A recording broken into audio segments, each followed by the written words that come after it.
just like Daddy puts in his drink every morning. And then he gets mad.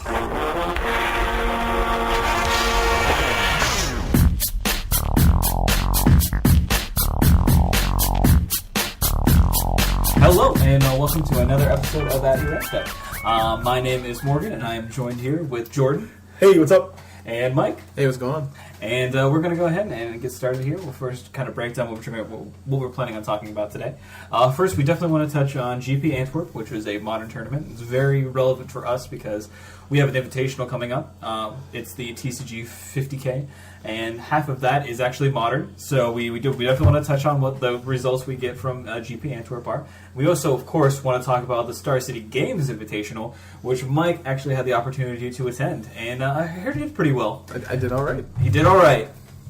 And then after we, kind of discuss the tournaments that happened over the weekend, we definitely want to dive into the TCG 50K, which I already kind of brought up. That's actually right in our backyard, so it's a huge tournament for us. All three of us are going to be attending it, so we definitely want to discuss kind of what we're planning on seeing, and what we expect to talk about, what we expect to see at the 50K. And then after that, it's kind of going to be a shorter episode this week, so we're going to kind of go directly to our shout-outs. But Mike has assured me that he has some juicy stories for the Invitational. I do. So I'm pretty excited to hear about those. But first, let's go ahead and talk GP Antwerth. So this is a European GP. It's a big win for Dickmann. I mean, correct, it was one. Dickmann exploded. Right? Is that... it was won by Splinter Twin, actually. That's what he was piling, and I'm going to get his whole tapped name. his exile again and again and again, and then victory. Dickmann split the twins, eh? I'm sure that it felt pretty good. Now his list and then another list actually showed up in top 8 if I'm not mistaken. But his full name is Patrick Dickmann, and he was playing, as we can see, Splinter Twin. Now this is a deck that's kind of been around, for quite a while. I mean, since the dawn of modern, it's right, exactly, because this was sort of a deck in Standard even. In its time, for with sure. Sorry, Splinter Twin when they were both in Standard together. So, Mike, now I know you've played this list, the similar list. I know you've played Splinter Twin, actually. Yeah, I mean, I did at the beginning of Modern. Right, exactly. So, how much do you expect this result for this list to kind of affect, tournaments going forward? Obviously, Splinter Twin's always kind of been there. Do you think it's going to, increase it, decrease it? I expect that it'll probably increase the hate for it, maybe. I mean, you see 2 copies of Splinter Twin in the top 8, and then you have multiple copies of Pod in the top 16. Yeah. So I mean, it does seem like your Torpor Orbs are going to get better, going forward. Especially since both of these lists are the original blue-red sort of glass cannon lists. There have been the white blue-red recently that that have like wall bowmen, stuff like that. And, Celestial Colonnade, Restoration Angels, ways to win the game that weren't just a Splinter Twin. And these decks do not have that, and it's fine. I mean, sometimes you just want to go,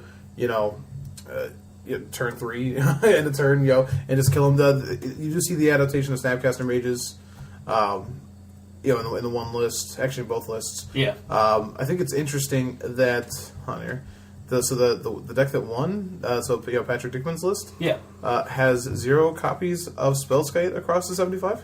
Yeah, that seems pretty interesting. I mean, Spellskite's usually a good foil to Splinter Twin list because you can redirect targets to spells and stuff like that. Right. So that's huge. It's good protection. I do see though this list playing Peak, which is awesome. So like the turn you go for it, you're just like, what? Let's make sure. Right, and they're playing it over things like Gataxi Probes because they want to be an instant speed deck rather than a sorcery speed It's deck. definitely a flash deck. You're playing Cryptic Commands, you're playing Snapcaster Mages, you're playing even Vidalian Clicks in the main. And you're not even. What's interesting about this list, I think, more than anything, is it's loaded up on 4 Pestermites as opposed to 4 Exarchs. Right. Which is interesting. I think that is like a conceit to things like Auriok Champion. Like, if they have one Auriok Champion out, then you still don't just for lose. Sure, but you also just lose to Lightning Bolt a lot easier. Yeah, that's true. So I mean, it comes obviously with its pluses and minuses. Right. I don't know, with Lightning Bolt being the most popular card in the modern format, that sounds really interesting to me. I mean, well, European. I'm gonna be honest. European GPs do tend to. The lists always tend to skew a little bit differently. No, I guess I'm just saying for people that are listening and thinking about the 50K, I don't know if that's necessarily correct. Because, Lightning Bolt is in like what? 50, I mean, I haven't seen of- I haven't seen a Soul Sisters list, or sorry, Morgan, but a tokens list. Oh, no, I in a understand. long time. So Yeah. Right. And then, like, if you think about it, if he's done most of his testing online, those decks do exist online. That's true. Because they're cheap. That's Right. true. Sure. So, you know, this could have been something that he kind of just translated over From from online Moto to to- real world yeah. and not necessarily adjusted for what might actually be there. It's true. So probably more even list with Exarchs, and maybe, you know, take that into consideration when building your lists. So don't necessarily just kind of take this out for what it is. Rounding out the top 8, we do have an affinity list by Daniel Fior. And this seems to be a very similar list to what we've been seeing. Nothing kind of jumping out. He does have, you know, Galvanic Blast, which has become pretty a standard. They've really been branching out with their colors with, you know, having both blue and red and black across. Making sure that they can cast all these cards that have all these, you know, different activated costs. Obviously, that's easy with Mox Opal, Glimmer Yeah. Void, Springleaf Drum. But, you know, obviously, still a very solid aggressive list. If you want to play an aggressive list, Affinity is definitely something that is out there. I think that is showing up a lot, and that does trigger people's ideas that, hey, maybe, you know, there needs to be some more hate for this. I mean, the problem with you can load up on hate for it. Yeah, you can only do so much. This deck does play 4 Thoughtseize out of the board, which is pretty interesting. Right, yeah, most of them only play like 2, that from what I've seen. I don't So know, the it jumping still- up to 4. It still seems like casting it is going to be an issue sometimes, but I mean, any kind of colored spell that you have in there is, you know, sometimes it's going to be an issue, sure, but I don't know. I don't know how much it actually comes up. I've seen these lists just like spit out their hands on turn 2, and then like. I sometimes it doesn't I matter. played that deck for a little while too. It makes me really sad that, like, oh, no, I can't think of it. Man, I can't think of it. Shrapnel card? Oh, what? Shrapnel Blast is the Oh, card I'm thinking okay. of. Like, that card's just not even played anymore. It makes me so sad. I know. I mean, I remember correct. playing when it was just red robots, and like you would just play Shrapnel Blast. That card That'd be is in sweet. Modern Masters Cube, though, so that's fun. It is, because it was in Modern Modern Masters. Masters. Congratulations, Jordan. You just did it. I know we're talking about Mark. You may not know about. We'll get to Tron. Don't jump off a bridge. We'll get to Tron. We'll talk about Tron. There is a top 8 list that is Tron. We do see Jund show up, so that, I mean, like Green Bat, Black X. Obviously, be prepared for that list. This is not the list that was made popular in Detroit. Not the Chandra list or anything like that. This is just more of your typical Jund list. He does have Kitchen Finks, so that is more. I think that's super traditional, right? Usually they play Finks or something like that. It's honestly, you haven't seen Finks in these lists for a while. It's, you know, They were doing that for a while. I know that. I know that it was Lightning. in the beginning, yeah. Yeah, and it just kind of cycles out. Usually they have different 3-mana cards all the time. So, yeah, obviously Jund is Jund. Anything that you kind of see that you want to point out? I mean, unfortunately, this sounds terrible, but I mean, the top 8 of this is sort of boring, minus the awesome Affinity again, the awesome Infect deck. Yeah, Infect kind of showed up again, which is kind of nice. You know, obviously this is obviously a deck that has been around. You usually see it in tournaments, but you see it in early rounds, and it doesn't necessarily make it through day 2, let alone to top 8. To kind of see it kind of come up again is definitely interesting. Yeah, no, it's interesting. There's a guy, local player, Randall Ruggles, who plays out of Guard Tower and Fog, that has been playing Infect since he started playing Magic, and he made day 2 of GP Detroit with it, and just people aren't ready for it. I think that's largely what it is. You're dead on turn 3, and you're just kind of like looking at your hand like, oh, I guess I wish I prepared for creatures. And so, I mean, to see a top 8 is really interesting, but I think it's just one of those decks that can take a format by surprise. Sure, and I mean, like, obviously, it's not something that sees a whole lot of play. I think Infect and Auras are kind of very similar all-in aggressive decks. So I think you see maybe even players bouncing between the two. But I also know that Infect, I think, is more popular in Europe. Because I've talked to at Origins, I know when Infect was sort of a new thing in Standard, there was the whole like European teams that just kind of jumped all in on mono green Infect and stuff like that. So that was always interesting to kind of take note of. So that's kind of why I think we see it here. It is a good strategy. I mean, again, it's another aggressive deck that kind of shows up in kind of just bash his face. I and saw kills it you. on day 2 of the Invitational. It was in Legacy. Oh yeah, there is they Berserk, baby. they've featured legacy lists that run infect, and So it's definitely a list that is interesting. I've considered playing it, but I have no way of getting things like Misty Rainforest and Noble Hierarch, so I kind of passed. oh come on! Literally has since minus the land 7 rares. I across the understand, list. but they're also expensive rares. It's true. It's true. They're more than the rest of the deck. Bitch. Listen, and the lands. Hey, I don't have $200 to spend on Misty Rainforests. Nope. Some of us were smart, got them. Like you, you're smart. You got them. You had them. Oh, that was a a compliment. Oh, I wasn't being time a for a dick. compliment. I was insulting myself because I wasn't Take two. smart. Take 2. And of course, we can't not talk about Living End showing up in the top 8 and 2. I mean, Those Europeans love their combo. I mean, this kind of worries me because we'll kind of talk more about this in 50K, but I'm thinking about playing a graveyard-based deck for the 50K. So this kind of makes me a little bit worried that people might be stepping up their graveyard hate. Now, the deck I'm playing does have answers to that, which is kind of nice, but it's still a concern. But I still don't understand how this deck beats things like Main deck Deathrite Shamans and Scavenging Oozes? well, I think it's just faster. Like, I think that it can cycle so quickly that so you play if you play something like Deathrite into, like, you'd have to have a Deathrite into Scavenging Ooze, and then you might be able to race it. I mean, this deck has to be faster, right? You mean a consistent? I mean, depending on how many Scavenging Oozes you're playing. I mean, a consistent play is turn 1 fetch land Deathrite Shaman, turn 2 you can cast your Ooze with a green up. I mean, it's not. Sure. I mean, it's not. I don't know. I mean, it's. I mean, it's. I don't know. I mean, you're probably right. You'll probably see more spell bombs. Neo spell bombs and more. Just graveyard hate in general. So yeah, I mean, I don't understand how this deck beats a Rest in Peace, but maybe we'll see more of that. didn't see. There's not a lot of rest in pieces running around. There should be more rest in pieces. I would say that I agree, but I disagree because I don't want that. But I do agree, I do have to agree as a smart player and seeing 2 of these lists show up in top 8 and be like, how does this list beat that? I've played against this list with Graveyard Hate in play and active, and it's just faster. You can just cycle through your deck so quickly that you still, even if they're exiling a creature or 2, if you think about it, you cycle 2-3 creatures at a time every turn. So not until turn. I mean, if you have a good draw, I mean, you're by turn 3 is when you're cycling multiple creatures, I guess. Yeah. So I mean, that's fine. So I just think these lists are just faster than your typical, like. That's fair. You can only exile 1 creature, on turn 3. Well, I guess you can exile more, but like even if you can only do so much. No, I agree. And I think it's you can still. I mean, the sideboard cards against it are just like absolute, like. Yeah. It's kind of like kind of like Dredge. Like it's just like, well, you got it.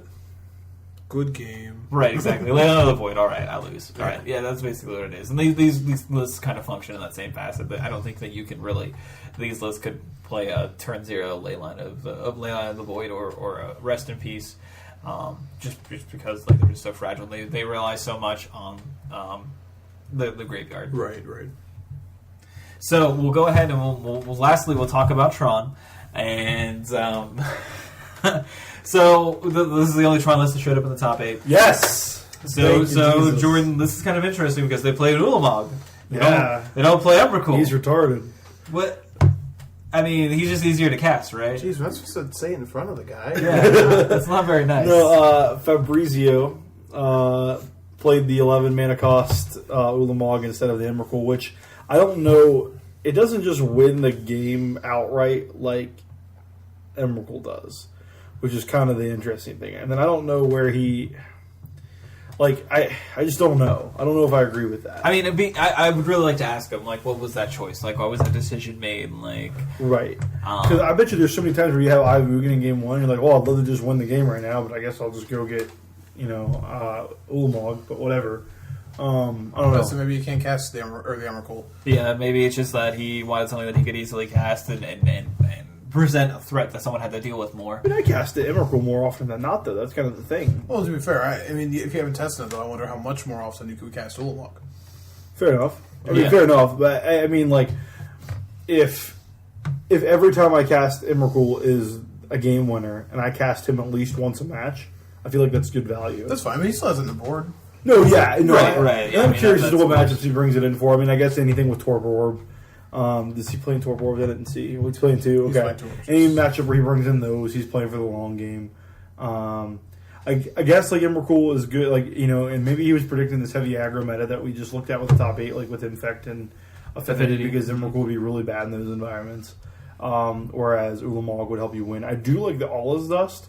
I wish I wouldn't have traded my GP Detroit promo. You didn't actually. I have it. Oh, do you really? Yeah, I have it. Oh, well, I forgot. I might need to borrow my card.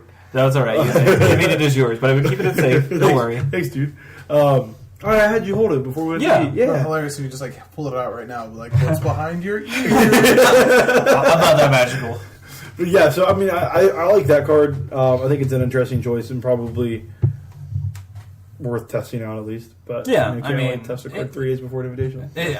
It's interesting. I think that you should probably play what you're comfortable with, which is Evercool. But it's interesting to see that people are still with like such a set list. People are still like experimenting with it, Yeah, playing with it. I wonder if in hindsight he would have rather had the Emrakul. I'm fine with Ulamog in the board. Like 2 Eldrazi. What's better than 1 Eldrazi is 2. Yeah, But like, All these Eldrazi. but I'd be curious to talk to brother Frenchie and see. Brother Frenchie. Fabrice. Well, okay. I'm gonna have to apologize for Roden to all our European listeners. He doesn't mean it. Particularly the French one. He just doesn't know where you live. Yeah. He couldn't identify it on a map. You're the boot. That's Italy. That's still Italy. We're still wrong. Italy. We're moving on. We're sorry, Italy. We're sorry. Word of note, he wasn't trolling. He's just dumb. he knows not what he says. he just knows not. Just knows not. Just knows not. Just Is this an appropriate time for USA chant? probably. Let's go. Let's move forward. Okay, all right. If you don't love it, I mean, I'll say this. I mean, the top 16 you had a couple instances of Pod. You had multiple instances of Jund. You have multiple instances of Affinity. At this point, if you're planning for this weekend, we'll talk about that more, I guess, going forward. But I'm telling you right now, I'm going to try something new. I'm not going to tell you if it's good, but I feel like Modern isn't getting played enough to have people actively trying to fix it, or not fix it, break it. Does that make sense? Like, Sure. Like you're not preparing weekly like you are for opens, so you don't have the drive to do it. Like Yeah. I don't know. There's less money in Modern than there is in Standard. Well, that's for sure. Yeah. It's unfortunate because I really like this format, but because it's just not getting a lot of play and attention, I feel like it's going to get stale quickly. So I hope Wizards wants to step in and do something about that. And of course, we have Modern. The problem is we have so long before the Modern PTQ season that it's Right. just like Exactly. It's hard to care about this Detroit result or this Antwerth result when, like you said, what do we have till next summer? I mean, hats off to TCG player. Like they want to do a split format event. They want to be different from Star City, so they're pushing Modern and not Legacy. I'm genuinely pretty excited about it. I mean, because, maybe we'll see. So Star City said they're going to push for Legacy for the next year. Maybe TCG player steps in. They did say they're going to have Modern States, correct? Yeah. So it's gonna be maybe separate they'll have events. some Modern 5Ks or some 1Ks. I mean, Yeah. I'd like to see somebody start supporting it enough so that it's a format that around the country and at Work or Play, you're on your way. The Right. Amazing Stores of Speedway. Well, Ding. But honestly, the people go around and trying to make a metagame that you're trying to beat, trying to build a deck for. Because otherwise, I think it's going to really quickly. It's already heading this way. It's going to go the way of Extended, where people just won't play it until they're told to, and it just won't be a fun format. Yeah, I mean, I think I honestly think that Wizards is trying to avoid that when making this. And I know that we've had extensive talks about Modern on this podcast. We have, yeah. But Wizards doesn't want that to happen. I still think that it needs external support, so not just Wizards, but something else. So Well, hopefully... Wizards isn't doing much support. I mean, we're just getting No, a GP exactly. every 2 months. Yeah, so... yeah, GP and the random PT, right? Yeah. Like, So, but there needs to be some sort of outside support with it. I think that'll definitely push it And the over Modern edge. FNM thing has done real well.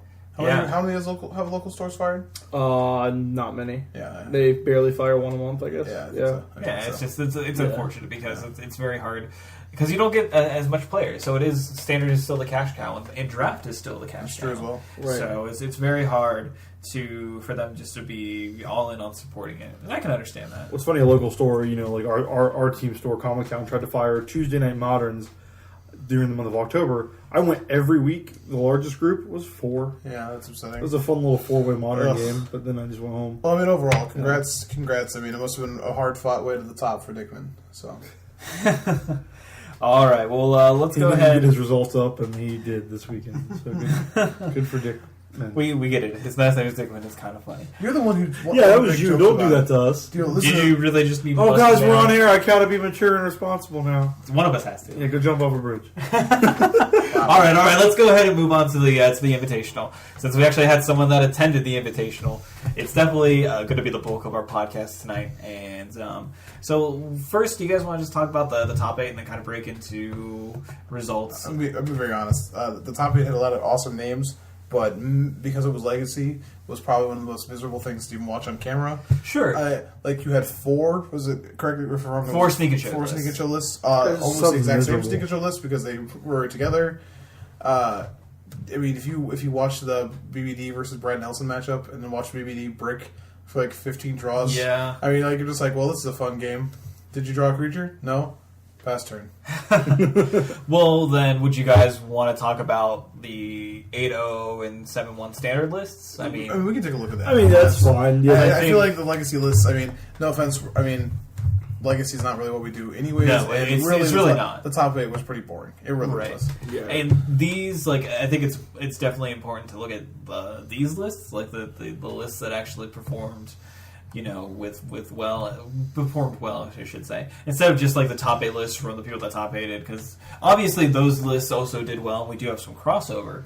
But taking a look at the actual list that went almost undefeated is definitely important, especially going into a big tournament that we were going to have this week. And, I mean, of course, we have to mention that one of our own Riley Curran's list was one of the lists that was 8-0, 7-1. I told you I had many little vignettes to tell you here. Sure, if this is a good time for one. Riley did not do well in Legacy, which is surprising because Riley Curran is like an Elves master. Yeah, usually he's known for his Legacy performance. He and Kurt Crane both were on the same list and both good Legacy players and got beat up. Some bad draws, some bad luck. And so, Riley sort of limped into day 2 and then proceeded to X1 Standard and took 33rd in the event that is the 32nd. Oh, man. Heartbreak kid, Riley Curran. He was the last player at 33 points, but he had the worst breakers at 33 points and took 33rd. Well, Mike, you remember the TCG 5K this summer where you and I were like, okay, we're going to draw in the top 16, it'll be great. Yeah, then I was 17th and you were 18th, and it was just like, well. That didn't work. Oops. Yeah.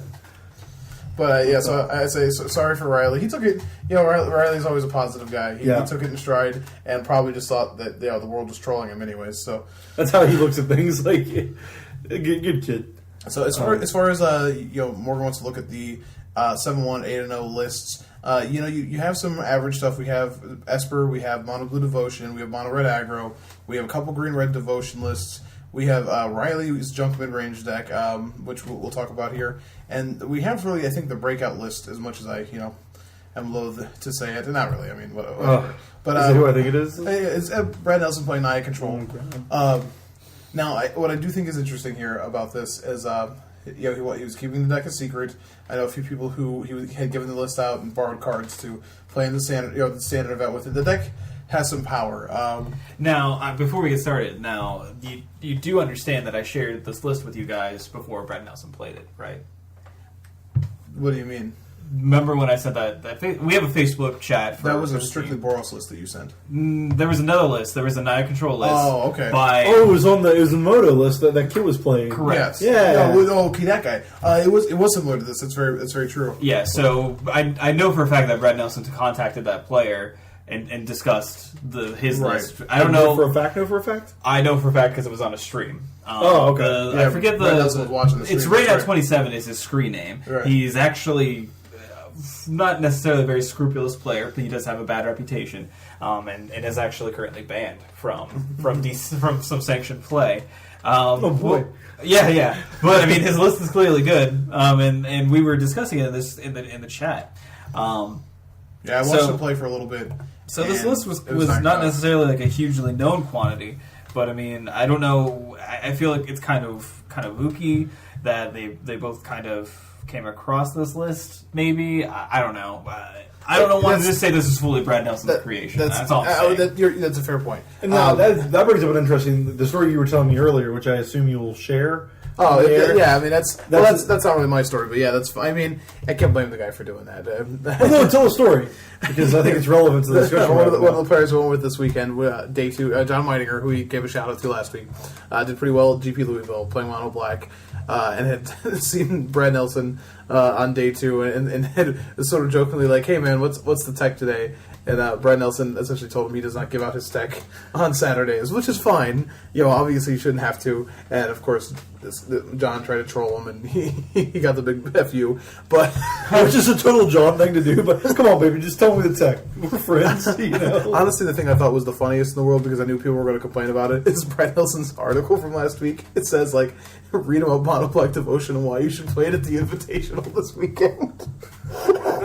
Then he plays Naya, which follow me down the rabbit hole. Right, and like that's why I really think, in all honesty, that this list wasn't as much as his own creation as he states it was, because this list had shown up. It was completely Reynard's list. He was the only one playing it.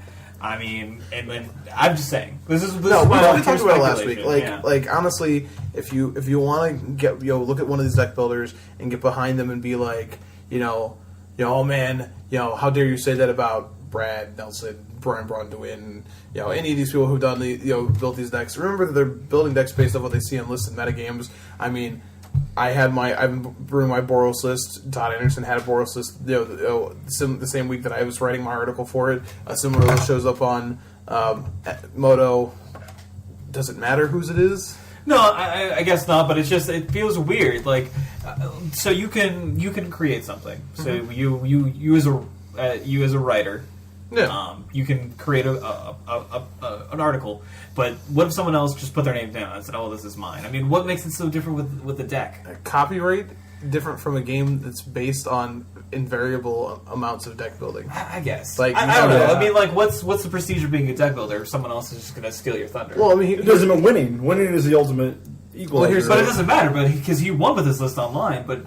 No one gives. Who cares if you want it if you forward a daily online? I mean, the difference obviously is if it wasn't a daily. It was premier. If it wasn't a daily. Regardless, if Brad Nelson goes around and tells everyone that this is only his list, but having knowingly talked to this guy, then it just continues a stereotype, anyways. So that's true. I mean, and that's just we love Brad Nelson on this podcast. I'm well beyond that. I mean, he's just a guy. He's fine, whatever. Yeah, but.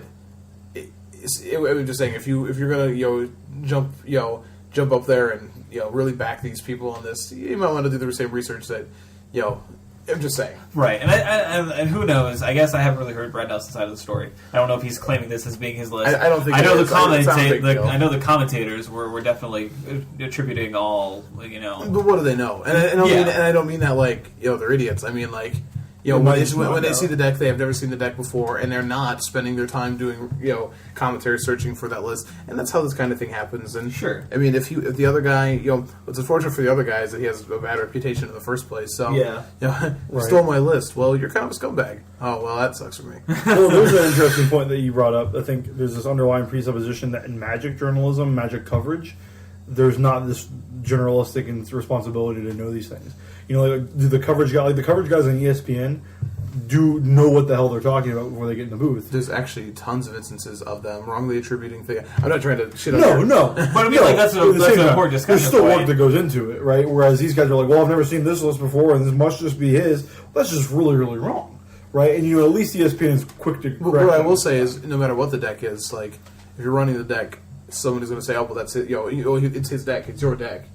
Sure. Do you see what I'm saying? Sure. So the maybe the verbiage is wrong, but well, no. When you get your DCI deck registration form and there's like deck designer, did you put like when I was running Jund, like when Morgan and I were on Jund, did you put Reed Duke or Morgan McCarl? I put NA. I usually put NA on my deck. I mean, I did write Willie Edel down for Naya. Yeah, exactly. Yeah. I put Go Islanders Jund, Reed Duke / Matt Summerhalter is what I wrote on the. I mean, regardless of if.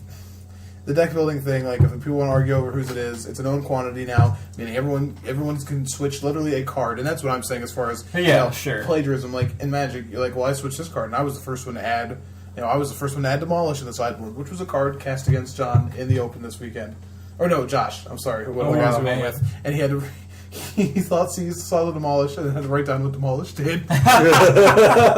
So, but I'm just saying, like, maybe you're the first one who added that, and that's your thing, and that's fine. You know, it's if you're using it to do well, then using it to do well. It's how Magic meta games work, anyways. So, as far as the list itself, what we saw when the guy was playing it, you still don't have a lot of ways to fix your top decks, and you're playing 26 lands and key runes. You have a lot of dead draws. You also are playing double green, double red, double white. Yeah. Across multiple places on your curve, with a mana base that isn't terrible, but is also terribly slow. Like, Anger of the Gods does a lot to help that. Yeah. But you can just die, and quick. So, I think this deck was billed sort of as the mono black beater. Sure. And I watched, I'll say, so Dan Musser piloted this deck on Standard Open on Saturday, and I watched him beat in a feature match in round 10, beat Laura Nolan playing mono black. It was not close. It was not close. And Assemble is where you wanted to be, and I played Assemble Legions as well. Yeah. It's where you wanted to be, and this deck is a really good Assemble Legions deck. So the deck's fine. Watch out for it. I mean, everyone's still playing Xenagos, Elspeth, Stormbreath Dragons. I mean, this is literally what Naya does. Wow, all these cards are good. Yeah. I mean, do you think that this is something that could, like, be compared to old Jund? Like, old Standard Jund? It doesn't have the real disruption that deck had. It doesn't have the threat of Bonfire that deck had. And even, like, Jund now can just play, like, Thoughtseize, which is an angle this deck just doesn't get. Yeah. I mean, you get wear and tear out of the board, but, like, draws where you don't have an Assemble or your Assemble gets Thoughtseized, you can still just get card advantage out because every other creature you have or your Planeswalkers die to Hero's Downfall, your creatures die to Doomblade. Chain to the Rocks are good. They're really good right now. I will say it's one of the best removal cards in Standard, and Celeste Charm is fine as well. But against Mono Black, I mean, outside of, Pack Rat, Anger of the Gods, and Mizium Mortars aren't doing anything. They're not doing anything against the control decks. So I think compared to old, I will say it's similar to Jund in the fact that you can just, like, you can be playing against Esper in game 1, just draw all your Chain to the Rocks, Angers, and Mizium Mortars and die. Yeah, that's true. Yeah, or I remember that feeling. Or you can play against Mono Red and draw all your Elspeth, Stormbreath Dragons, and Assemble Legions and just die. Yeah. So you do have to draw that one half of your deck. The Temples do a lot to help. Yeah, Scry. I think that definitely brings an interesting But obviously dynamic. only having 2 colors of them is a little rough. Oh, well, yeah. This deck is so you got to watch out for it. 4 Mistcutter Hydra's real game out of the board, though you don't have the same ramp you do out of the Devotion decks. I mean, this deck attacks on a lot of angles. You've got to draw well when you play it. I asked Dan, like, how was your mana all day, and he's like, it's been rough. Yeah. So he won a lot of games with the powerful spells, but the games he lost, He lost hard. So I mean, it's definitely understandable, and it's nice to see something new. Hopefully, I imagine that we will be seeing these lists show up at 50K in Standard. Oh, I'm sure. I'm 100% sure, because I think that a lot of people have been hyping Assemble Legion. I know this and, like, Blue White Red, which has been powered, I should say, what's the proper word here?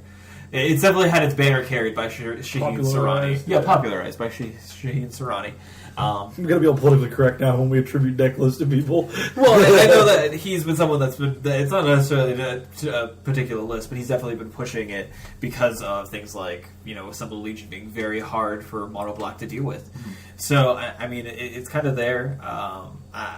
Like I said on last week's podcast, I really wish that we had green Scrylands, just so you could just splash a little bit of green and just play some really techie things out of the Mono Black list. I mean, you can do it right now, but I just don't think it's as good, obviously. Yeah. But I mean, we do have some other lists that are kind of here. We do see that things like Esper have shown up as being a winning list from Standard. We have things like Junk. I actually haven't taken a look really at Riley's list. Honestly, it's essentially just a continuation of Dan Musser's list from Star City after before the Pro Tour, but it does feature 4 copies of Reaper of the Wilds, and I will say Riley was touted in that card as the card he really wanted to cast the most. Mm-hmm. Was really enjoying playing with that card. I told him that I didn't like it as much as he did, but it obviously did fine for him. Right. So, he's able to put enough threat down where Reaper is its own threat. We had a buddy here who was trying out Reaper as like the top end of an aggro deck. which is like if you can clear the board minus the Reaper, then the Reaper doesn't feel that bad. But in Riley's, like you get to go Reaper into Obzadad. Yeah. You know what I mean? Where it's like, well, okay, now you're putting real pressure on, and the Reaper's still hard to kill, and it's really hard to kill Obzadad. So now you put real decisions in there, in front of them. So it's interesting. He did really well with the list. Riley's also a really good player though. So. Yeah, certainly. But going X and 1 in Invitational and Standard is still really rough to do. Oh, I completely agree. But I really like this list. Like I said, I take a look at these mono black lists, and like they just seem so not necessarily one dimensional. I don't want to say that, but they seem to have hard times in a lot of things. They don't draw the right cards to deal with the interactions, and especially with things like with really high level control decks like Esper kind of taking off. I think that's definitely a slog through with the mono black list. So having some other dimensional cards in here, while still retaining some of the mono black stuff, we still see Underworld Connections and Heroes Downfalls, Ultimate Prices, Whips, Thought Seizes. So we still have some of those cards in there that are in those lists, but we get some interesting things like Golgari Charm, which I think it's what deck doesn't necessarily get hurt by Golgari Charm in some facet, except for I think probably the fast decks, the mono red decks probably don't really give a shit about Golgari Charm, but Esper does, because it counters 2 of their things. It kills their enchantments and can regenerate all your creatures. Mono black definitely does, because it kills things like Underworld Connections, and I mean, if they play turn 2 pack red, you can kind of kill that with it, I guess. If you want to be cute. -1/-1, bitch. Dead. Even in mono blue, if they're playing Biden, it kills Biden, which is pretty interesting. So Golgari Charm, I think, is a really interesting kind of dimensional card right now that I really want to play. In a format where Destroy Target Enchantment is good. Yeah. Turns out during an enchantment block, Destroy Target Enchantment is only good because it doesn't kill gods. Though, if did that, it'd be great. But I really like Golgari Charm. I've been trying to think of a way to play this, and maybe this is the answer. Maybe this is the route I need to take. I'm not sure. Right now, I'm still planning on playing mono black just because I have all the cards for that. But we'll see where this takes me. I also have a real strong urge to play Esper. Let's take a look at that undefeated Esper list. We can. Mike, if you have it up. I'm pulling it up right now. Perfect. So, pretty base list. You see, once again, the Ashiok's got put in the sideboard here. We have 4 Jaces, 2 Elspeth, 1 Aetherling, and then the full suite of removal. 1 Far and Away, 3 Heroes Downfall. So, they're really trying to mix it up a little bit. The only difference being, instead of Doomblaze, they play Ultimate Prices. Yeah, Ultimate. I think it's kind of interesting how, old format, Ultimate Price is terrible. Devotion format, it would really suit. Ultimate Price. Yeah. Yeah. One card that, if you go read my blog on AtYourEndStep.com, I was kind of following the Cedric Phillips bandwagon for a little bit, and strongly considering cutting the Elspeths in a format with Heroes Downfall and Tension Spheres. It's kind of 6 mana is a lot to just play 3 soldiers in the board or in the main. Yeah, that card wins games if your opponent draws nothing, but almost every deck plays something that kills it. Whereas you can just play 2 Blood Barons main, and that card's kind of a house against a lot of decks right now. Sure, I still think that you kind of want Elspeth. I don't know. I mean, obviously Blood Baron. It does have its advantages in certain matchups. Maybe it's a really case of the feel bads when you're like, all right, Elspeth +1, and they're like, okay, into turn. Sure, but it's also a real case of the feel bads when you go Blood Baron. You have that Devour Flesh there. Oh, yeah, that's their one. That's their one out though. The Blood Baron. But they can also just Heroes Downfalls are one out too. Yeah, I mean. Yeah, I feel like that's a lot more prevalent in the field than Devour Flesh. I guess, but think about this. Think if you're fine, playing against green-red. You can play an Elspeth and wipe their board in green-red, but you're going to play a Blood Baron and not do anything? And get it busy more. Yeah, exactly. It feels fine. I play Elspeth at Effingham. It wasn't that big of an issue, but then you play it on Cockatrice, and you're like, well, everybody's playing mono black. Now, granted, sure, but if 40 to 50% of the field's mono black, then I mean, the problem is you're playing it. You see, like I'm playing Elspeth, but I'm also playing a deck with a lot of other tasty, Hero's Downfall targets. Yeah. So like the problem for you is they're just going to sit on Hero's Downfall until you play Elspeth. So well, I don't know about that. Two of my viable win conditions, like Jace and Elspeth, are Hero's Downfallable. Well, that's fine. I mean, they'll probably play it on Jace as well, but I think most players, I'd sit back on one. Like, Jace is a stream of card advantage, but if they have an Underworld connections, then they're not as worried about your Jace. Not to mention that depending on how their start was, they may just be able to, kill your Jace. Yeah. You know what I mean? Like, oh, I guess I'll just turn this Erebus on now. Yeah, exactly. So, I mean, for sure, but I think they're definitely going to play the Elspeth. Elspeth does make demons look pretty terrible. Either you just kill them or you sack your tokens to them. Yeah, so there's that.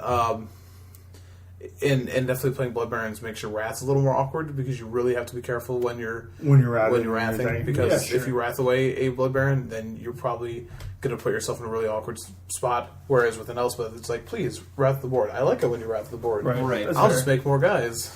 Yeah, and that's I know definitely Cedric Phillips was like, yeah, Elspeth is just terrible. What does it do against the format? I'm like, yeah, it doesn't do anything against things like mono blue and in mono black. What does Aetherling do against mono blue? At least game one. Exactly. Like you yes. Yeah, I mean, you probably take cards in your main deck are bad against some of the prevalent decks in the format, but it doesn't mean they're bad against all the decks. You want Elspeth. Well, I think the argument's not that it's bad against some and then good against others. The argument is it's bad against most. And then that's where changing a deck comes into play. And then you start getting the inbred discussion. I feel like we're going back to like we can't play that creature. I mean, that's Doomblade. Yeah, exactly. I don't know. Yeah, I understand both sides. So it's like, so what, you would never run like 4 Kiki Jiki in Modern just because like there's every deck plays Lightning Bolt. And no, you don't play 4 Kiki Jiki in Modern because it's a 5-drop legend. Well, what if 4 Kiki Jiki's back as a Lightning Bolt too? Like you don't want Kiki Jiki as your one win condition when you have Deceiver of Exarch and stuff like that. Well, right. So like because Lightning Bolt's probably right, but it's not like you're playing 4 Elspeth. What's that? You're never playing 4 Elspeth. No, right, but 6 mana. Like I mean, it's just if you had that experience, you're like 6 mana and they're like Hero's Devil. You're like, oh well, that was cool. I mean, yeah, but that means now granted I'm playing a different deck, but in my deck, I mean, if they Hero's Downfall then they don't have the Hero's Downfall for my dragon. You know what I mean? Like that's right. You follow up. Yeah. So yeah, if they Hero's Downfall my Elspeth, I'm like, shut up! Better hope I draw the other Elspeth. Yeah, I mean that's good. But see, that's going to happen. Maybe the other part of it too is Mono Black is a very, I mean, for Esper, I mean that's a game that's going to be drawn out more than likely. Yeah. Where it comes down to them having multiple underworld connections and you having Sphinx Revelations. And right.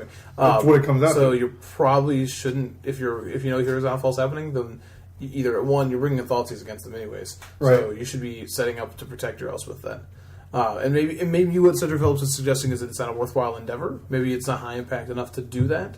But I don't know if I agree. I think he's responding to a meta game as opposed to like he's responding to 40 to 50% of the field being on the mono black or blue. I mean, I'd much rather have access to at least one Elspeth than no Elspeth personally because she adds so much versatility. I mean, she can sure. And I played her Friday, and like there wasn't a whole lot of mono black, and that kind of bodes well for a 50K. Right. Or in Columbus, there's just like maybe 5 mono black players. Right. That's kind of good for that. Granted, the 50K is going to be huge, but I don't know. It's definitely going to be big.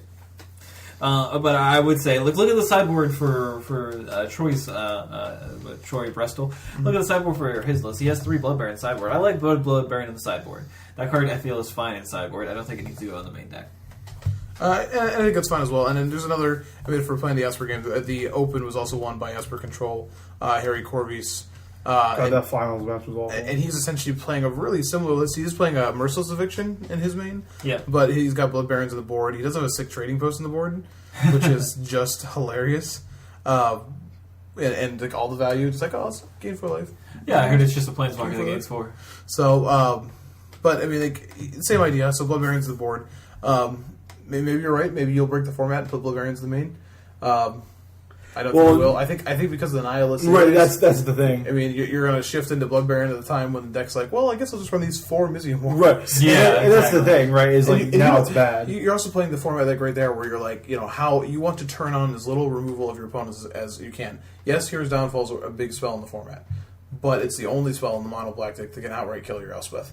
And it's one of the few spells in the format can outright kill an Elspeth. Whereas half the fun of your Esper deck is that you're like, well, I hope you drew a bunch of Mizzy Mortars because they're dead cards against me. Right. If you open your hand with 2 Mizzy Mortars, it should be a mold of 5. But if you're playing Barons in the main, then all of a sudden you give them a chance for tempo plays, and you just get blown out. Sure. So Yeah. Sure. And then something else that we definitely want to take a look at here is the green-blue devotion list. Did you guys get a chance to see this list? is this the same one that was on the mothership? I don't know if it's the same one on the mothership or not, but it's definitely a treat. I mean, it's an interesting list, that's for sure. Yeah, people just want to play Prophet of Krufix like real bad. I don't know. The card's not good. I mean, the card has an Well, amazing if you ability. untap with it, it's whatever. Yeah, but it's just a 2-mana. It's a 2/2, right? It's 2/3. 2/3. It still just has to Searing Spear, or Lightning Strike, Incinerate, whatever. whatever. I will say that Doomblade. what this deck gets, and one of the things that really has made the mono blue deck so potent. No, this is not the mothership deck. Okay, the one of the things that really made this, the mono blue deck so potent is Cyclonic Rift, and the ability to just like Cyclonic Rift out of nowhere. I mean, Right. I lost a game to Evan West, the eventual top 8er in Standard against mono blue, because he just curved out, and I changed the rock some things, and we were on a pretty even board, and he's just like, well, overload this Mizzy Mortars, Overload Cyclonic Rift. or Cyclonic Rift, I'm sorry, bounce 2 your Chain of the Rocks, Thassa comes with as a creature, trigger my Evolve on these guys, you dead? Woo! It's like, well, Well, that's the standard thing. bitches. That's a thing. Nice bonfire. Yeah, I mean, it's definitely. I think this list. I think Prime Futures as Zagana looks really, really nice in this list. I mean, Zagana's definitely sweet. It's still hard. Zagana is much better. I just want to know how many times that he played Prime Speaker Zagana and then activated his Nylea. Was Nylea became a creature off of it, and then he drew 6 cards. Like, how many times did it happen? Was it awesome every time? I'm assuming not many. I would hope at least once. I mean, if it did, it'd be sweet. Zagana, the only problem with Zagana that still keeps her down is the fact that you just get to kill things in response to hunting the battlefield. And the format's full of Doomblades and Heroes Downfalls and Cyclonic Rifts, and just like, oh, so you have a 5/5 guy in play and you're playing Zagana. Yeah. Bounce the 5/5. And you're like, oh, draw a card? Sweet. Well, I played against a blue-green-white list. Josh, I think is his name, the guy from Comic Town, and he was like, the guy seems to love tokens or counters. He loves his 1/1 counters. Okay. And he's got Archangel, and then the blue-green guy. I had no idea that gave things flash. Holy God! The first time I did that, he flashed something in response to me trying to do something. I was like, oh well, we're gonna Supreme Verdict. Okay. And then I even thought I was dead as Supreme Verdict, and he was just like, yeah, I guess I'm just dead because the card doesn't actually do anything when you try to kill it.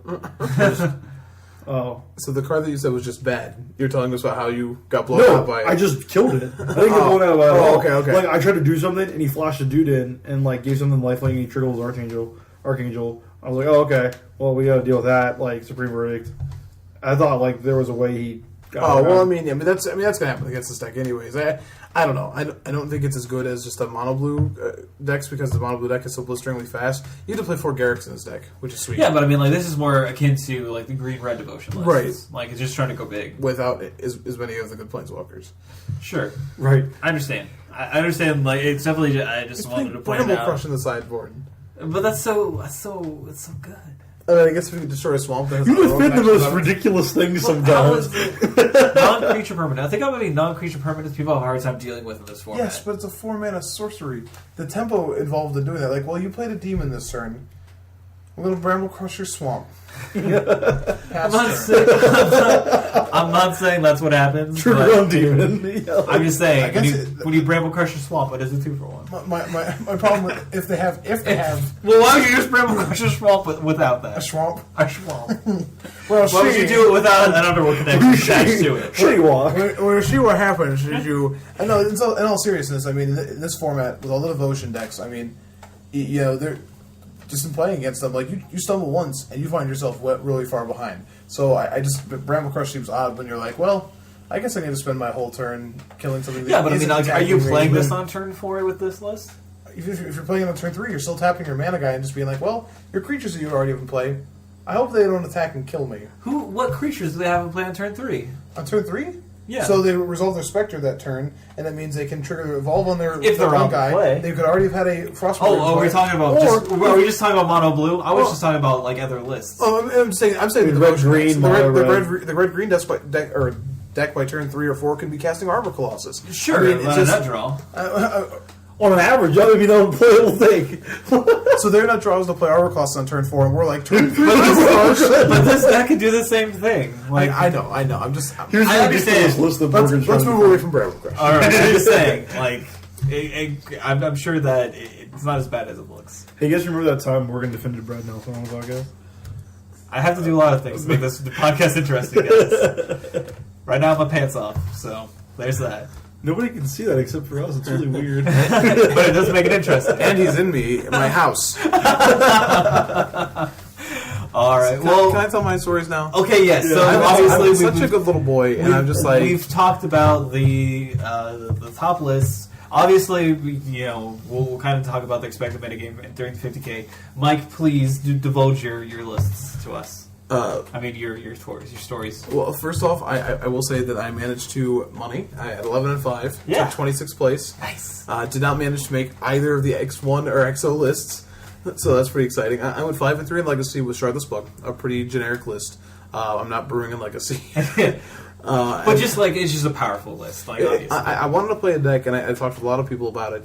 That honestly, it had some game against a lot of different decks, and it plays a lot of value creatures, a lot of free 2-for-1s without honestly a lot of thought. Like I'm playing a 1/1 flyer that draws a card. I'm playing Shardless Agent and getting a free spell.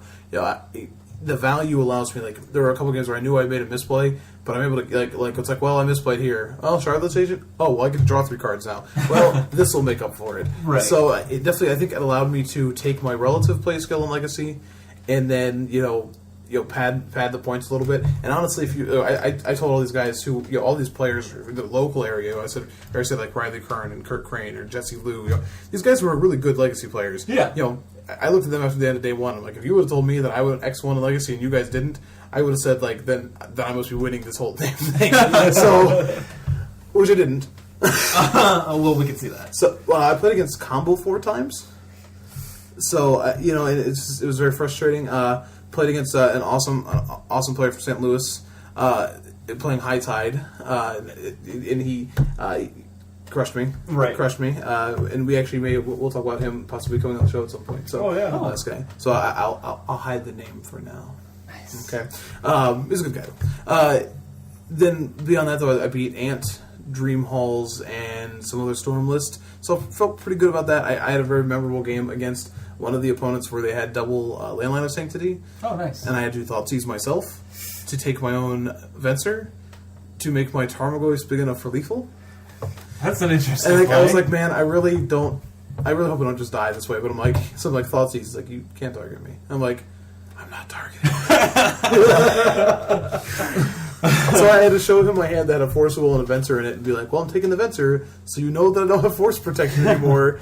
Are you dead? And he's like, scoop him up. Wow. Oh, wow. So that is a pretty memorable. I was happy with that. So again, X3 in Legacy, I lost to 2 Delver decks in addition to the High Tide deck.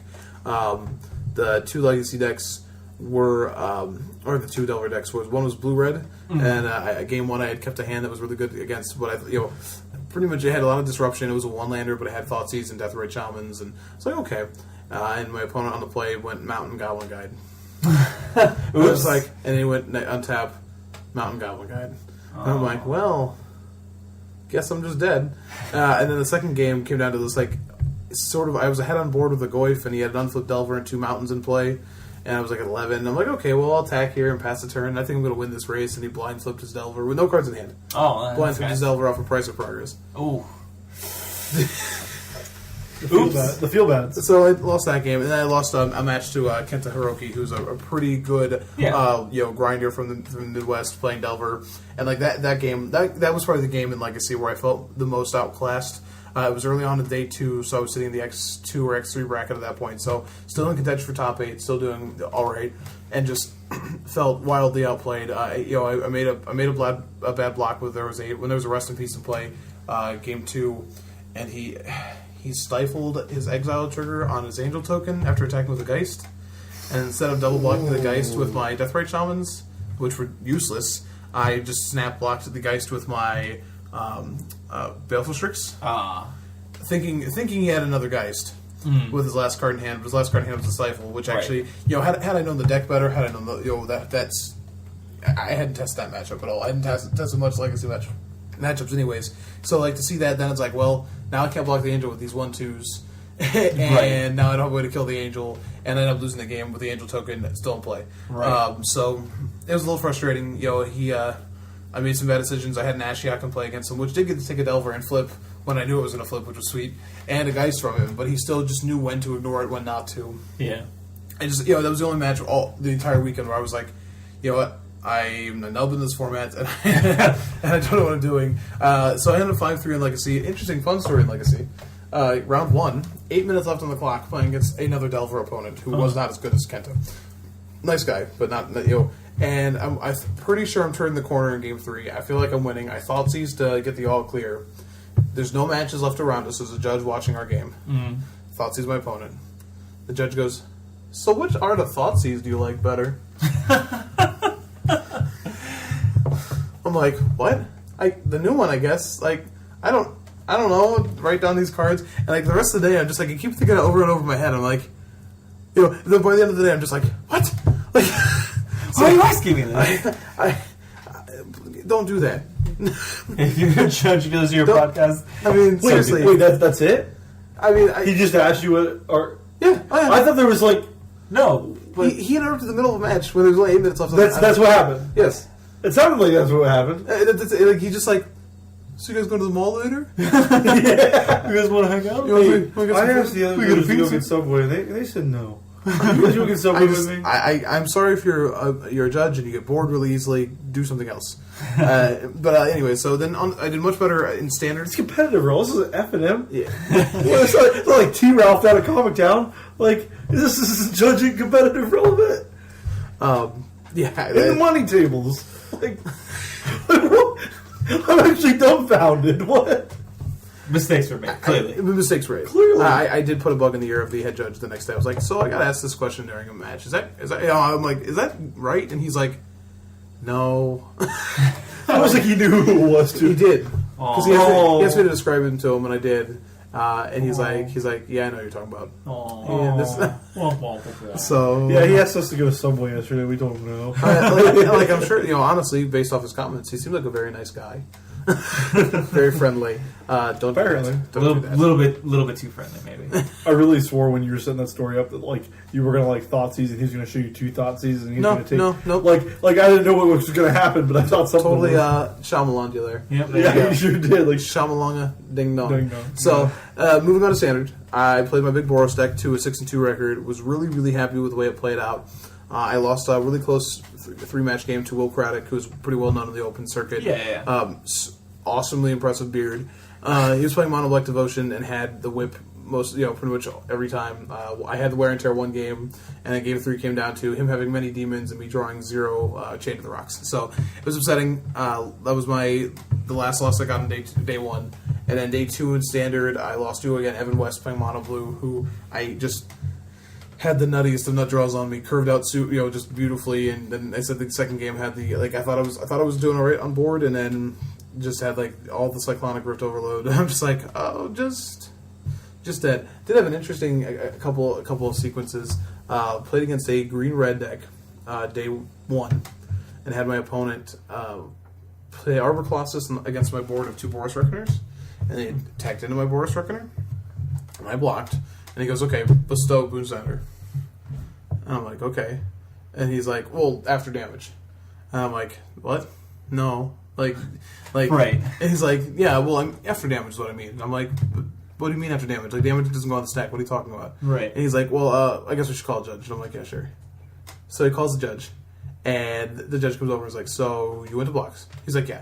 It's like, you went to damage. He's like, well, no. We bestowed this. And he's like, oh, so no takesies, backsies. He's like, okay.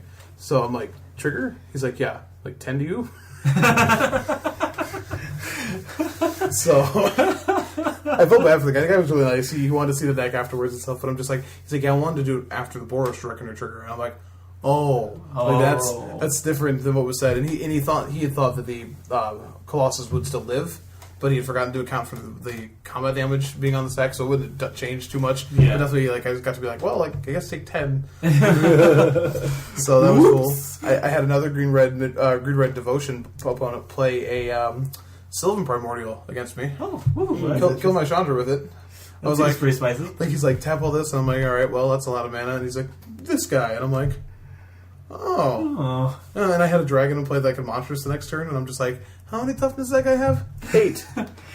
Oh no! Yeah, that was I ended up losing that game. I won the match in the third game, but that game was really awkward. He hit a Garrick before I get a Chain to the Rocks, and I'm just like, well, I actually just can't win this. do one. anything. Can't do this, can I? Oops. Well, So, but I ended up playing Mono Blue one at a time.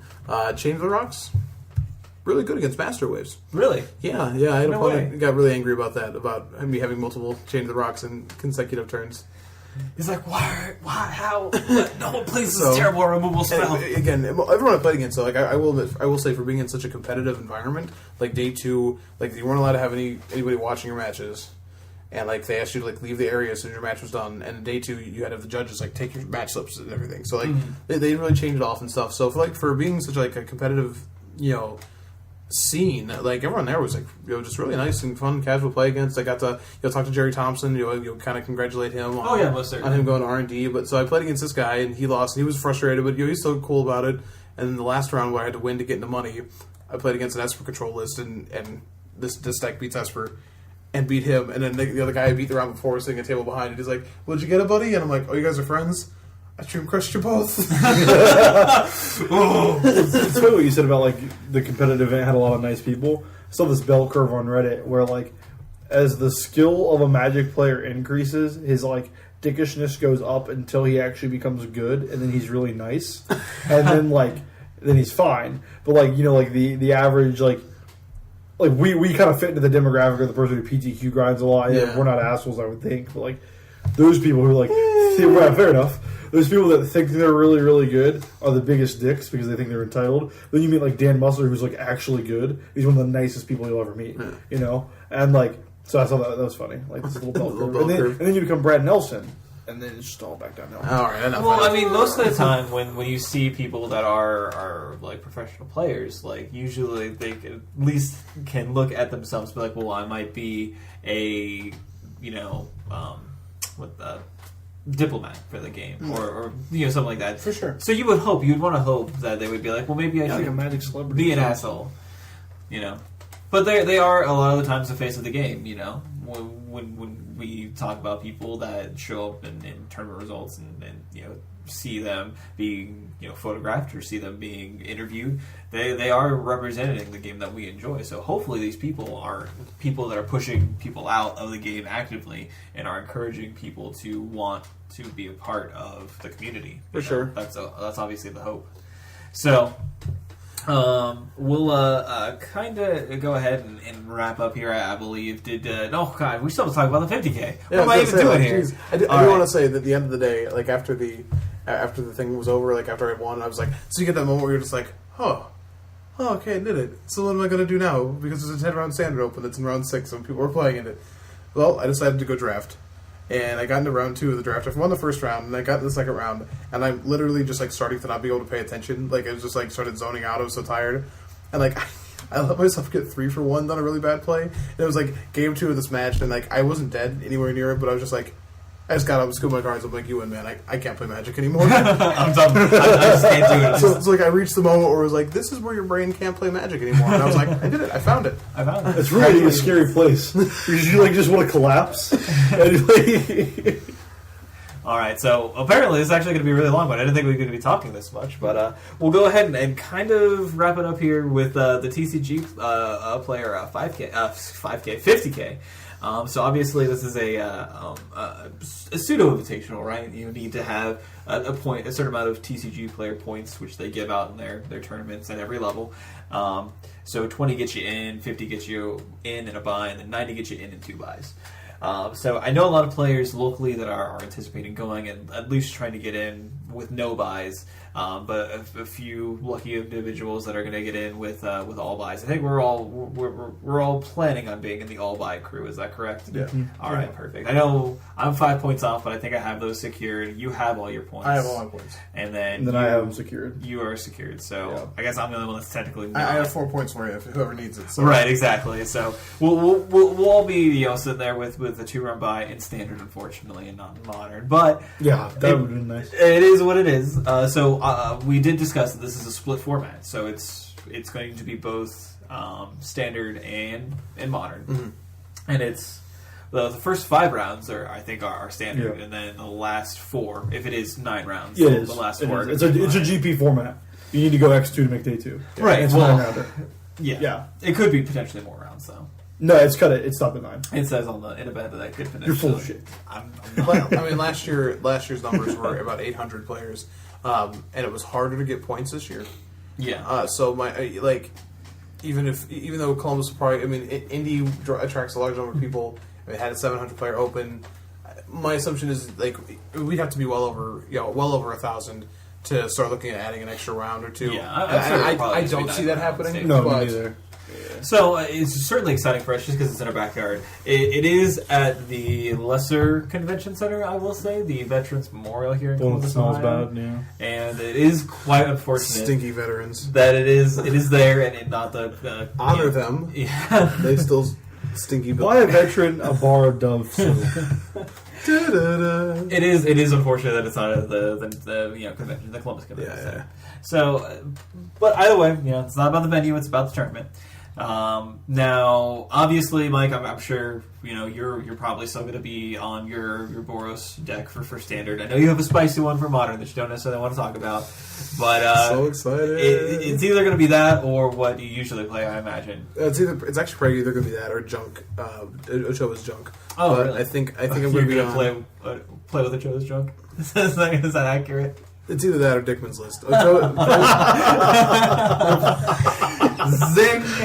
Poor Keknee doing. Quality comedy here from AtYourEndStep. yeah, I'm going to be on Big Boros for standard still. Maybe a couple changes. I do want to There we go. Having a stroke. Stroke's no joke. Is that what the fox says? No. Oh. Anyways, I do want to test against the Naya control matchup, but unfortunately this week there's just not a lot of time for testing. No. But I want to at least see how that match plays out.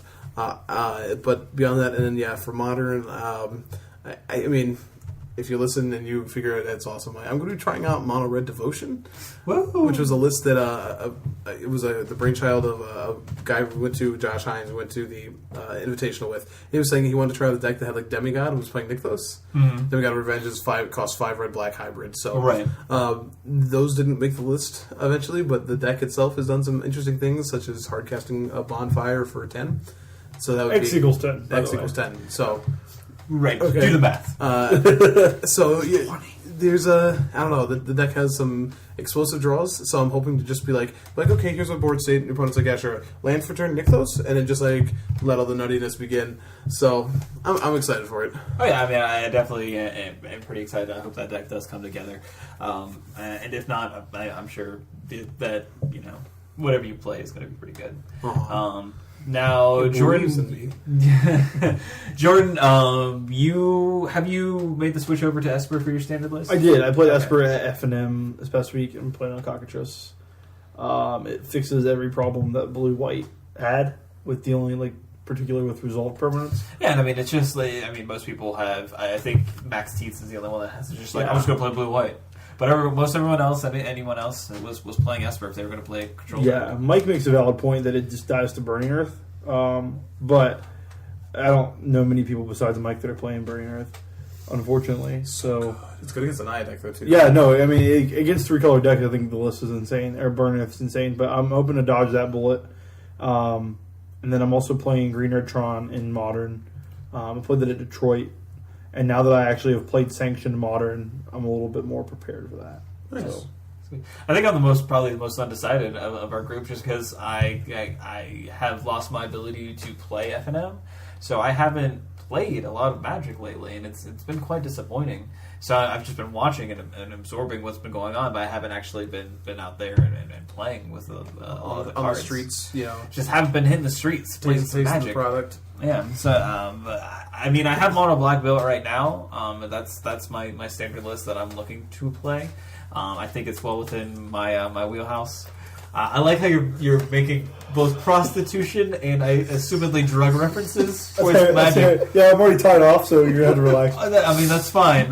We probably should be comparing our games to highly addictive AtYourEndStep would chemicals. like to apologize to any and all former drug users or prostitutes. or prostitutes. You don't know. That could be a huge demographic for us. Willing to trade Shocklands and Scrylands for favor.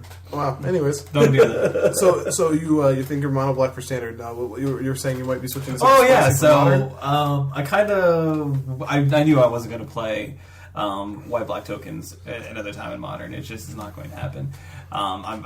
It's just not. I'm not a fan of it at this point in time. But I just wanted to play something that when I look at modern, all I see are either mid-range lists that are centrally green black, and I don't have the access to those cards. I just really don't. And then I either am, or I'm seeing people play combo lists, and what the fuck you guys? I'm sorry, listeners. They're still being children. I can't help it. I'm really trying to keep a straight face, but children. That's all we have. I was going to finish so we can wrap So up here. all I either see are the black green mid range lists, black green X, or just abusive combo decks like Twin, or even blue white red as your control list. So what I decided to do, and this happened a long time. Again, Jordan is attempting to break the podcast. I don't know who this benefits. He is the longest drive home. There was a video that Todd Anderson posted of him going 4-0 with a Grizzlebrand Reanimator list. We played a similar list in Kansas City and did pretty well. Yeah. So I watched the videos, and this looks just like fun as hell. First of all, and that's kind of what I want to play. Like I want to play something that at least looks fun. White black tokens did not look fun. It looked like something that I could easily build, but it wasn't necessarily the fun list that I wanted to play. And being that I, played Reanimator before in standard, not necessarily as effective as this list obviously is, but it is something that I want to try. And basically, the idea is that it kind of centers around Necrotic Ooze. Now, if you don't know what Necrotic Ooze is, it was a Scars of Mirrodin rare. I'm so sorry. You gotta stop this. In honesty, you are literally decreasing the quality of the podcast at this point in time. One of these days we'll... Never mind. So we'll talk about I would this appreciate you listening to me. Necrotic Ooze gains all activated abilities of all cards in the graveyard. In the graveyard, correct. So you play. The main goal is to try to get Grizzlebrand and Borborygmos into the graveyard. Grizzbros. And draw a bunch of cards, and through either Soul Spike, and Soul Spike is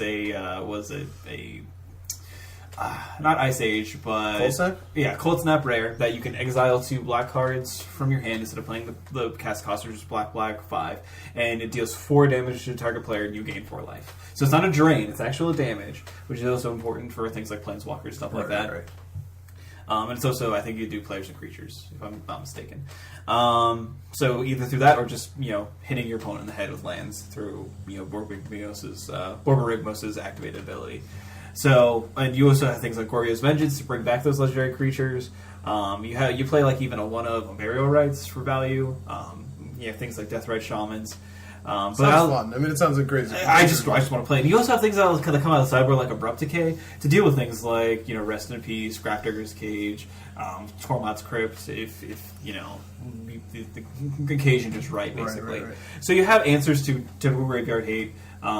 It does seem like it's a more of a slower combo deck. Usually kill people around turns 4 or 5, but it just looks like it's so much fun. I've gotten pretty much most of the cards for it. I'm still looking for some odds and ends.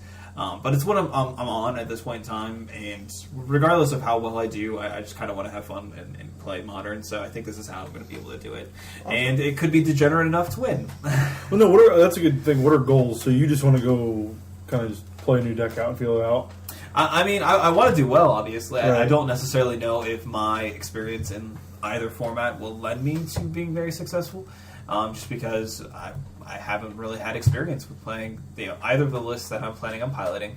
Hopefully that my raw skill will be able to champion me through, but we all know that's bullshit. That's not going to happen. So I just want to have fun. I'm not going to do anything else with my points. Like I might as well do it, get some free buys, and have a good time, hang out with my friends. Or sell them and make $100. Nah, it's not worth it. it's honestly like we spent way too much time to get this. Right? Yeah, it's just not worth it to fucking sell my points. Like especially when it's right in my backyard. I'm gonna hang out with my friends, and hopefully we'll go to Barley's, even if we have to drive. Hopefully we'll go to Barley's afterwards. Yeah. But I mean, that's basically my goal. I think that's the most I can really ask of myself at this point in time. Sure. I was just asking because we usually do goals. Like, what are your goals for this weekend? I mean, I cashed the event last year. I'd like to do that again. I think my Modern choice is going to be unconventional, so maybe I'll spike it. Probably not. I definitely want at least day 2 again. Okay. Yeah, I think that's probably my goal too. Is day 2. Yeah. Put a good bit of standard. I feel comfortable in that, especially being able to go 2-0 from the start. You know, I feel like I can 3-0 an event. I can win a box. Modern will be interesting. I have the X2 Modern. So I have the 2-2 Modern day 1, which is doable. I can fake Tron to a 2-2. Fake Tron. I can natural Tron twice. That's fine. Fair enough. So I think that's the goal day 2. Obviously cash. Like I cashed the last TCG 5K, which is obviously less difficult, but at the same time, like it sets a good precedence for me to meet. So Yeah. cool. It's just exciting. I can't wait to go. It'll be my first invitational of sorts. So, and I'm glad it's a split format. I think playing 9 rounds of standard straight would have been a little laborious. And it's also fun to have 2 buys. It was fun last year, but yeah. So I don't know what we're gonna do after players meeting, but we'll do something, I guess. Cards Against Humanity, man. Yeah. What did I go do? I got coffee. Coffee was a good idea. Oh, yeah, that sounds great. Oh man, that sounds wonderful. Yeah. Yeah, so we'll go ahead and we'll kind of move into just our wrap up here and do some shout outs. Of course, follow us on Twitter at AtYourEndStep. I'm Morg War Marshal. Jordan is I'm Jermaine, correct? Yeah, these will be in the show notes, by the way. Too, Yeah, guys. and then Mike is Big big_tears. And we also have a website, which also have all this information on it as well. It's just at AtYourEndStep.com. Jordan, you have a blog post that you recently put up there. I did. Correct? It was about the discussion on Esper and what you think about. Let us know what you think about the Elspeth discussion because I'm curious what everybody else thinks too. Go read everybody's blogs on there and comment on them. Mike and Jordan, Mike and Morgan, do it, guys.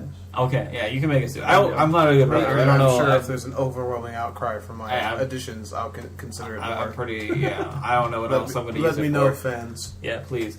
What I might even try to do is see if we can do some video content, because I could definitely do video content, record some drafts or something of that, or record some standard events or something. I think that'd be a lot of fun. Jordan and I did do a draft before we started. I know, it's very sad that they didn't record it. We didn't record it, and we lost the finals, but we did get to active treat, portent of betrayal. That's it. A Metamai, the Ageless, and it was awesome. Turn. So that was pretty fun. Sweet. Oh, also something that is important with portent of betrayal. If you have the Scry guy, the +2/+0 guy. Yeah, if you portent of betrayal him, you get you take him, and then you get the Scry trigger. Flame Spear Grad or whatever. Yeah, Flame Spear Grad. So be sure to portent of betrayal that guy. It's actually pretty insane. Sweet. Yeah. Well, I mean that's everything for tonight. We'll definitely be back next week to tell you about our 50K and the exciting time that was. Hopefully we'll have some interesting stories. But until then, thank you for listening and have a good one.